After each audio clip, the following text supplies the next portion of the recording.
علم دین جو محفوظ رہے گا، جو بچے گا، وہ پڑھنے اور پڑھانے سے، یہ میں وہ باتیں بتا رہا ہوں جو بہت آسان ہیں۔ علم دین، دین کا علم، قرآن مجید کا علم، حدیث پاک کا علم، تفسیر کا علم، فقہ کا علم، یہ پڑھنے اور پڑھانے سے موجود رہے گا، اور یہ پڑھا اور پڑھایا جا رہا ہے مدرسے میں۔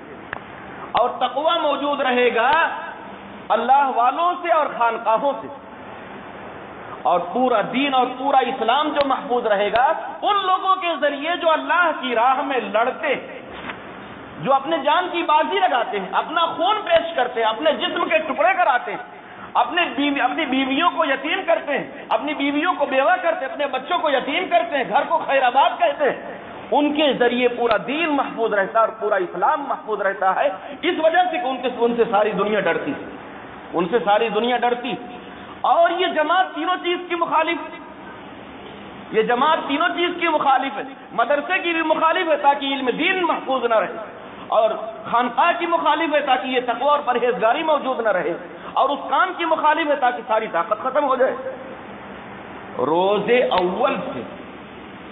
اول سے وہیں سے آج تک کوئی آیت نہیں، ایک نیا کام شروع کیا اور اس کام کو یہ بتایا کہ یہ تو جہاد ہے، یہ تو جہاد ہے، یہ ان کی سنی سنائی باتیں نہیں ہیں۔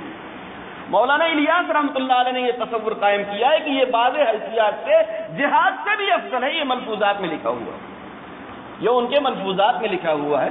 حضرت مولانا منظور صاحب نعمانی نے اس کو مرتب کیا ہے کہ یہ کام تو جہاد سے بھی بعض حیثیات سے افضل ہے۔ کیا ضرورت تھی آپ کو یہ کہنے کی؟ جہاد پر حملہ کرنے کی آپ کو کیا ضرورت تھی؟ وہ مستقل ایک فریضہ۔ پھر اس میں توڑ مروڑ کرنا شروع کیا کہ جہاد کے معنی جد و جہد، محنت اور کوشش، ہر دینی محنت اور ہر کوشش کا نام جہاد ہے۔ جہاد ایک اصطلاح ہے، جہاد ایک اصطلاح ہے، اس کے معنی اللہ کی راہ میں لڑنا۔ جب وہ مطلق بولا جائے گا تو اس کے معنی اللہ کی راہ میں لڑنا، اللہ کے لیے لڑنا، اللہ کے دین کے لیے لڑنا۔ عربی کی جتنی کتابیں ہیں، جتنے معتبر فتاوا ہیں، سب میں یہی ایک بات لکھی ہوئی ہے، یہ ان کی نئی تشریح ہے، سب میں ایک ہی بات لکھی ہوئی ہے۔ ایک چیز ہوتی ہے اصطلاح، کہ ایک نام مقرر ہے اس کا شریعت میں۔ رسول اللہ صلی اللہ علیہ وسلم حی علی الجہاد کا نعرہ لگاتے تھے تو لوگ کاپی قلم لے کے نہیں آ جایا کرتے تھے، لوگ دعوت میں نہیں نکل جایا کرتے تھے۔ وہ مکتوب مولانا الیاس رحمۃ اللہ علیہ کا جو انہوں نے لکھا ہے مولانا علی میاں صاحب ندوی رحمۃ اللہ علیہ کو، اس میں انہوں نے لکھا ہے کہ رسول اللہ صلی اللہ علیہ وسلم نے مدینہ پہنچتے ہی ہر 4 طرف جماعتوں کو روانہ کرنا شروع کر دیا۔ کون سی جماعت گئی تھی؟ ایک نام بتا دیں کہ کوئی ایسی جماعت گئی تھی جس نے جا کے گاؤں کا گشت کیا ہو، لوگوں کو نماز کی طرف بلایا ہو، لوگوں کی روزے کی طرف بلایا ہو؟ وہ مجاہدین کی جماعت تھی، وہ مجاہدین کی جماعت تھی جو لڑنے کے لیے جایا کرتی تھی۔ جماعت تو بہت عام چیز ہے، چور لوگ اکٹھا ہو کے جائیں وہ چوروں کی جماعت ہے، ڈاکو لوگ اکٹھا ہو کے جائیں وہ ڈاکوؤں کی جماعت ہے، زانی لوگ اکٹھا ہو کے جائیں وہ زانیوں کی جماعت ہے، شرابی لوگ اکٹھا ہو کے جائیں وہ شرابیوں کی جماعت ہے، قادیانی لوگ اکٹھا ہو کے جائیں وہ قادیانیوں کی جماعت ہے۔ جماعت تو بہت عام چیز ہے، نمازیوں کی جماعت ہو وہ الگ چیز ہے، روزے داروں کی جماعت ہو الگ چیز ہے، حاجیوں کی جماعت ہو الگ چیز ہے، ہر ایک کا ایک نام ہے۔ نمازیوں کی جماعت کو مصلین کہا جاتا ہے، روزے داروں کی جماعت کو صائمین کہا جاتا ہے، حج کرنے والوں کی جماعت کو حجاج اور حاجی کہا جاتا ہے، اور جو اللہ کی راہ میں لڑنے کے لیے نکلتے ہیں ان کو مجاہدین کہا جاتا ہے۔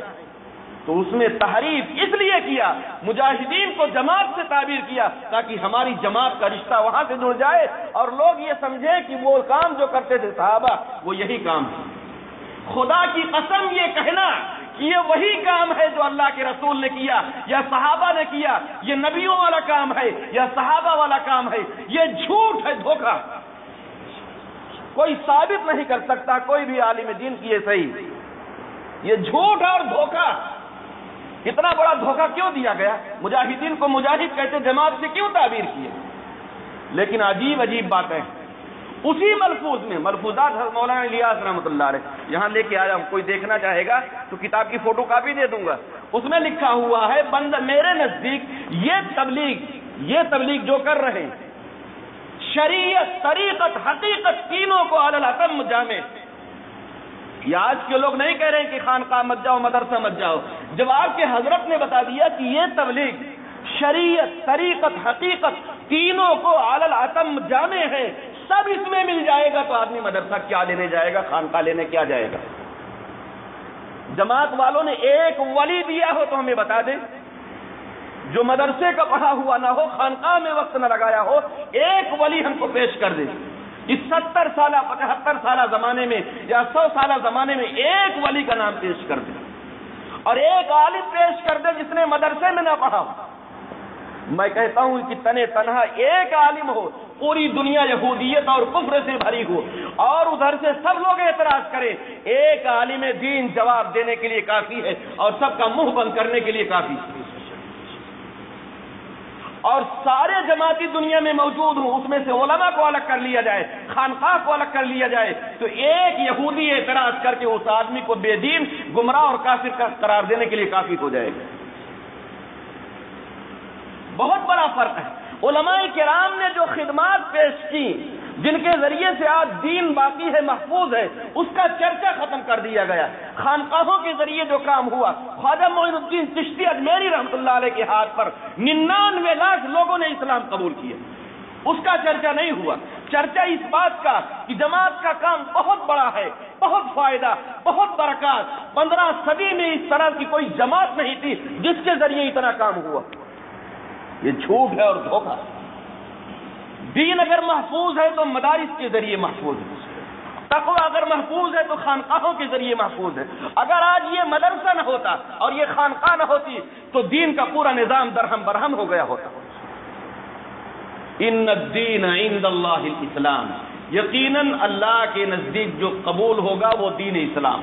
ان الدین عند اللہ الاسلام، دین تو بہت عام ہے، کافر جس مذہب پہ چلے وہ بھی دین، یہودی جس مذہب پہ چلے وہ بھی دین، عیسائی جس مذہب پہ چلے وہ بھی دین، سکھ جس مذہب پہ چلے وہ بھی دین، مسلمان جس مذہب پہ چلے وہ بھی دین۔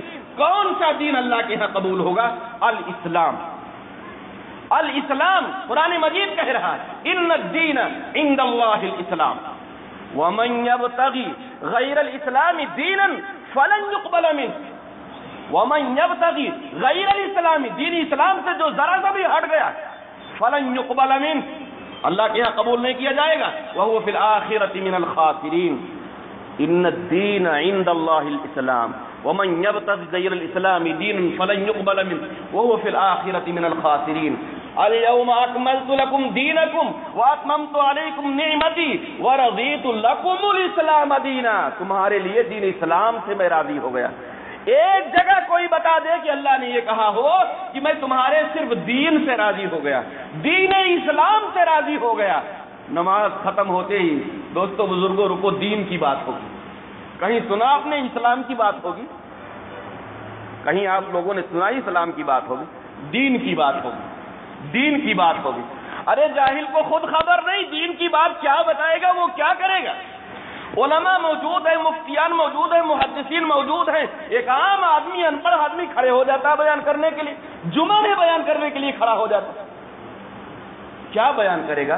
غیر عالم کے لیے بیان کرنا ناجائز ہے، اس کا بیان سننا ناجائز ہے، نہ اس کے لیے بیان کرنا جائز، نہ اس کا بیان سننا جائز۔ جو دیکھنا چاہے بیان القرآن اٹھا کے دیکھ لے، معارف القرآن اٹھا کے دیکھ لے، اور فتاوی رحیمیہ اٹھا کے دیکھ لے، احسن الفتاوی اٹھا کے دیکھ لے، ہر جگہ ایک ہی مسئلہ لکھا ہوا۔ جو آدمی جاہل ہو نہ اس کے لیے تقریر کرنا جائز اور نہ اس جاہل کی تقریر سننا جائز۔ اتخذوا رؤوسا جہالا ضلوا فاضلوا، ایک زمانہ آئے گا، رسول اللہ صلی اللہ علیہ وسلم نے فرمایا کہ لوگ جاہلوں کو امیر بنا دیں گے، وہ خود بھی گمراہ ہوگا، دوسروں کو بھی گمراہ کرے گا، وہ خود بھی گمراہ ہوگا، دوسروں کو بھی گمراہ کرے گا۔ آج پوری دنیا میں چکر لگا کے دیکھیں تو جاہل امیر آپ کو زیادہ ملیں گے، عالم نہیں ملیں گے۔ ابھی 12 تاریخ کو میں میوات کے علاقے میں تھا، وہاں میوات کے علاقے میں تقریباً 300 ذمہ دار ہیں، جس میں 2-4 عالم ہیں، باقی سب جاہل۔ پھر امیر کی ایک خاص اصطلاح ہے امیر المؤمنین، اس امیر کی اصطلاح کو لا کے یہاں فٹ کیا، جہاد کو لا کے فٹ کیا، امیر کو لا کے فٹ کیا، اور کہتے ہیں کہ اعلاء کلمت اللہ جہاد کا مقصد ہے۔ جہاد کا مقصد اعلاء کلمت اللہ، یعنی اللہ کے کلمے کو بلند کرنا، اور وہ کام اس کے ذریعے حاصل ہو رہا ہے۔ اس لیے ان تمام حدیثوں کو، تمام آیتوں کو اس پر فٹ کرنا درست ہے۔ پھر مرزا غلام احمد قادیانی کا کیا قصور؟ اس نے بھی جہاد کے خلاف آواز اٹھائی تھی، اس نے نبوت کا دعویٰ کر کے کیا، وہ پکڑ لیا گیا، آپ نے دوسرا انداز اختیار کیا، اس لیے آپ 70 سال 75 سال تک چلتے رہے، آپ چلتے رہے۔ اعلاء کلمت اللہ، اللہ کے کلمے کو بلند کرنا، اس کا معنی یہ ہے کہ اللہ کا کلمہ لوگوں کے سروں پہ سوار ہو۔ صرف نماز پڑھ لینے کے معنی اعلاء کلمت اللہ نہیں ہے، روزہ رکھ لینے کے معنی اعلاء کلمت اللہ نہیں ہے۔ اعلاء کلمت اللہ کا مطلب ہے کہ اللہ کا قانون سب کے سروں پر سوار ہو، اللہ کا قانون نافذ ہو، وہ اعلاء کلمت اللہ کے معنی ہے۔ جہاد کا معنی بدلا، امیر کے معنی بدلا، اعلاء کلمت اللہ کے معنی بدلا، ہجرت اور نصرت۔ گھر سے چلے وہاں پہنچے، وہاں پیپسی پی رہے ہیں، یہ مہاجر صاحب آ گئے یا انصار ہو گئے۔ ہجرت کے معنی یہ ہے اپنے گھر بار کو اس لیے چھوڑ دینا کہ وہاں دین پر چلنا مشکل ہے، دین پر چلنا مشکل ہے، لوگ تنگ کر رہے ہیں، اس لیے گھر بار کو چھوڑ دیا، ایسی جگہ چلے گئے جہاں دین پر چلنا آسان ہو، اس کا نام ہے ہجرت۔ پھر وہاں جانے پر ان لوگوں نے گھر دے دیا، زمین دے دی، مال دے دیا، سارا انتظام کر دیا، اس کا نام ہے نصرت۔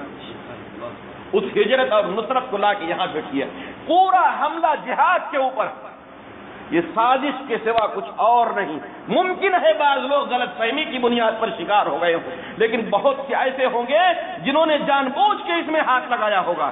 یہ وقت ہے 1927 کا، جب یہاں انگریز تھا، 1947 میں وہ یہاں سے گیا ہے، اس وقت جمعیت الاسلام قائم ہوئی اور مسلم لیگ قائم ہوئی، اور اسی وقت یہ تبلیغی جماعت کی تحریک قائم ہوئی۔ ممکن ہے بعض لوگ غلط فہمی میں رہے ہوں، لیکن کچھ نہ کچھ لوگ پیچھے لگ گئے۔ ہم کہتے جہاد ہی کے اوپر حملہ آپ نے کیوں کیا؟ آپ کو تو چاہیے تھا کہ ذکر و اذکار کی باتیں لے لیتے، نماز والی باتیں لے لیتے، روزہ والی باتیں لے لیتے، کہ بھائی جو نماز کے لیے بلائے گا اس کو بھی ثواب ملے گا، جو روزہ کے لیے بلائے گا اس کو بھی ثواب ملے گا، جو زکوٰۃ کے لیے بلائے گا اس کو بھی ثواب ملے گا، جو حج کے لیے بلائے گا اس کو بھی ثواب ملے گا، الدال علی الخیر کفاعلہ، رہنمائی کرنے والے کو بھی ثواب ملتا ہے۔ جہاد والے میں کیوں چلے گئے آپ؟ وہ تو نمبر بعد کا ہے، پہلے نماز ہے، پھر روزہ ہے، پھر زکوٰۃ ہے، پھر حج ہے، اس میں حملہ کرنے کی کیا ضرورت تھی؟ تو میرے دوستوں، میرے عزیزوں، یہ صرف چند باتیں، یہ تو صرف چند باتیں ہیں۔ اگر پورا ورق پلٹا جائے گا کہ مولانا عمر پالن پوری نے کیا بیان دیا ہے، مولانا احمد سعید خان صاحب نے کیا بیان دیا ہے، مولانا سعد صاحب کے کیا بیانات ہیں، علامہ احمد بھاولپوری کے کیا بیانات ہیں، مولانا طارق جمیل کے کیا بیانات ہیں، جتنا گروپ ہے مرکزی قائدین کا، ہمارے علماء آج تک یہی کہتے رہے کہ یہ جوہلا کی غلطی ہے، یہ عام پبلک کی غلطی ہے، یہ کسی ایک کی غلطی ہے۔ اکابر کا دامن پاک، اکابر کا دامن پاک ہے۔ میں کہتا ہوں کہ انہی کا دامن پاک نہیں، اسی وجہ سے ساری غلطی ہو رہی، اسی وجہ سے ساری غلطی ہو رہی۔ ہم نے علماء کے سامنے عبارتیں پیش کر دی، اب آپ جواب دیجیے۔ پرسوں ہم نے محتمم صاحب دارالعلوم دیوبند سے ملاقات کر کے بات کی، ہم نے کہا حضرت کیا طریقہ اپنایا جائے کہ یہ لوگ مان جائیں؟ یہ تو کچھ سننے کے لیے تیار نہیں۔ علماء کے ایسے مخالف ہیں کہ جو سال نہ لگائے اس کو امامت پر رہنے نہیں دیں گے۔ وہ سال کون سی بلا ہے؟ جو 14-15 سال لگایا ہو، اس کو اس سال کی کیا ضرورت ہے؟ اگر یہ جماعت اس لیے شروع کی گئی تھی کہ لوگ نماز روزہ سیکھ لیں، تو عالم دین کو لے جانے کی کیا ضرورت ہے؟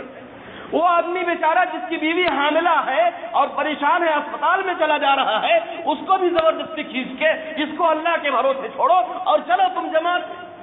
جس کے ماں باپ کو کوئی روٹی دینے والا نہیں ہے، اس کو بھی زبردستی کھینچا جائے کہ چلو تم بھی چلو۔ یہ کیا طریقہ ہے؟ یہ کیا آفت ہے؟ یہ کون سی بلا ہے؟ وہ حضرت عثمان غنی رضی اللہ تعالیٰ بدر کے میدان میں جا رہے تھے، پہلی جنگ تھی۔ آپ علیہ السلام نے پوچھا کہ بیوی کا کیا حال ہے؟ کہا بیمار ہے۔ کہا اس کو کوئی دیکھنے والا ہے؟ کہا کوئی دیکھنے والا نہیں۔ کہا لوٹ جاؤ، واپس جاؤ، تم واپس جاؤ، تمہاری گنتی بدر والوں میں ہوگی۔ میدان جنگ میں جا رہے ہیں، پہلی لڑائی ہے، لیکن پھر بھی واپس کر دیے۔ اور یہاں کیا صورتحال ہے؟ ہر آدمی کو پریشان کر دیا، عوام کو بھی پریشان کر دیا، علماء کو بھی پریشان کر دیا، تنگ کر دیا کہ چلا لگائے بغیر کوئی چارہ نہیں۔ ان کا نظریہ یہ ہے کہ اس میں وقت لگائے بغیر ایمان نہیں بنتا۔